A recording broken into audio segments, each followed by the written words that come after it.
चूंकि हमें प्रतिबंधित कर दिया गया है टाइम के लिए, हालांकि बोलने का तो बहुत कुछ विचार बना के आए थे, लेकिन अब हम उसको शॉर्ट में कहेंगे।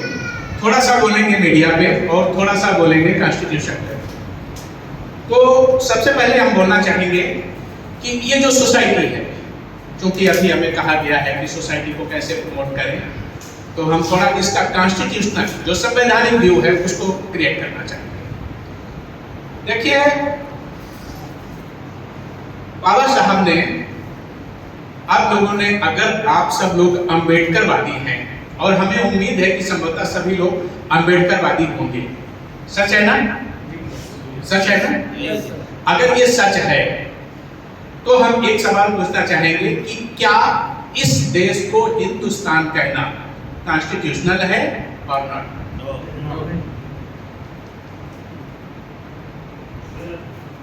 जवाब देंगे इनफैक्ट गलत है, और ये संविधान का उल्लंघन है, और इसके अगेंस्ट में जो सजा का प्रावधान है वो दो हैं: देशद्रोह का मुकदमा और नागरिकता की समाप्ति।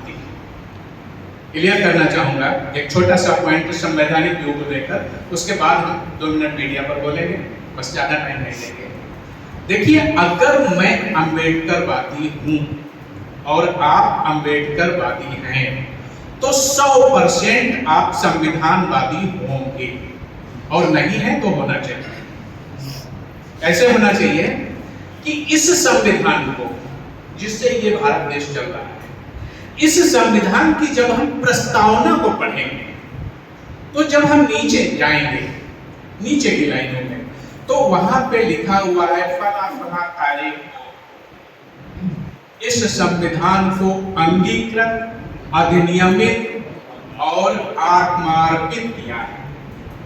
सीधे इन 3 शब्दों को लिखने की क्या जरूरत थी? सीधे सीधे लिख देते स्वीकार किया है, बात खत्म हो जाती। लेकिन क्या 3 शब्द लिखे हैं? क्या लिखे हैं? अंगीकृत, अधिनियमित और आत्मार्पित। तो इस संविधान को हमने केवल स्वीकार ही नहीं किया है, बल्कि अंगीकृत किया है, अधिनियमित किया है और आत्मार्पित किया है। अब इन 3 शब्दों का शॉर्ट विश्लेषण। अंगीकृत का मतलब ये होता है कि ये हमारा शरीर है, इस शरीर का ये हाथ हमारा अंग है, आंख हमारी अंग है। अगर इस हाथ को कोई चोट पहुंचाता है तो हम क्या करेंगे? इसकी सुरक्षा करेंगे, सुरक्षा करेंगे।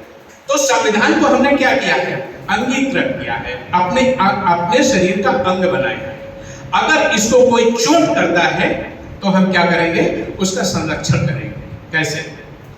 आर्टिकल 1, बाबा साहब बहुत विद्वान थे, वो जानते थे एक आइडियोलॉजी होती है कि किसी को अगर आपको समाप्त करना हो तो उसके नाम को विकृत कर दीजिए या खत्म कर दीजिए, वो समाप्त हो जाएगा। ये आइडियोलॉजी होती है, जैसा कि इस समय वर्तमान सरकार कर रही है। जितना भी भारत में डेवलपमेंट हुआ, अंग्रेजों ने किया, मुगलों ने किया, वो सब नाम परिवर्तित कर रही है।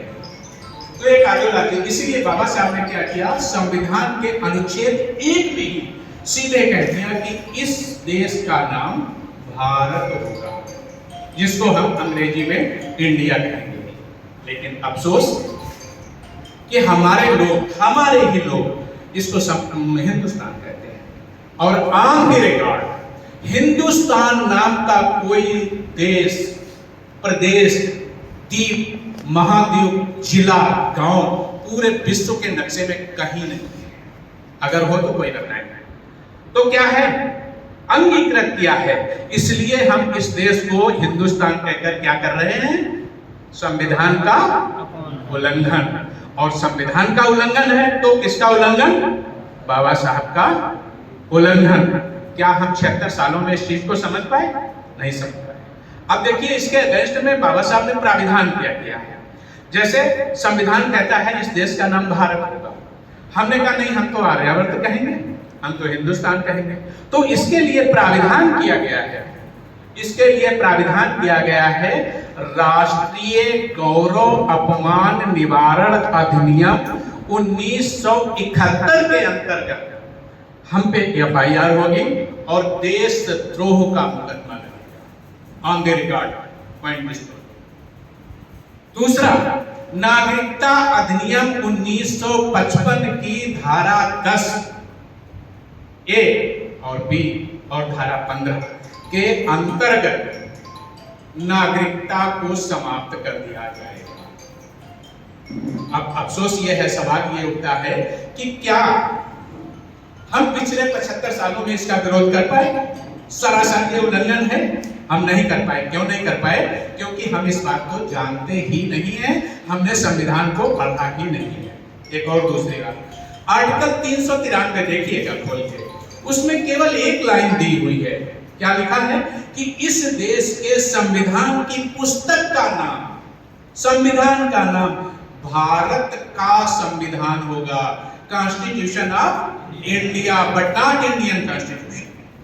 बहुत बड़ा क्राइम है, क्योंकि हमने अंगीकृत किया है, अधिनियमित किया है, आत्मार्पित किया है। तो हमारे ही लोग बड़े बड़े बाबा साहब के पोस्टर छपवाते हैं, पुस्तक लिए हैं हाथ में और उसमें लिखवा देते हैं भारतीय संविधान। ये सरासर संविधान का उल्लंघन है।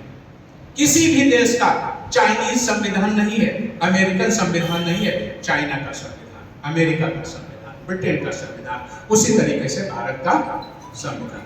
अब हम आते हैं सोसाइटी पे, यानी संविधान का उल्लंघन। इससे ये जाहिर होता है कि हमने अभी संविधान को पढ़ा नहीं है। अब आते हैं सोसाइटी के प्रमोशन पे।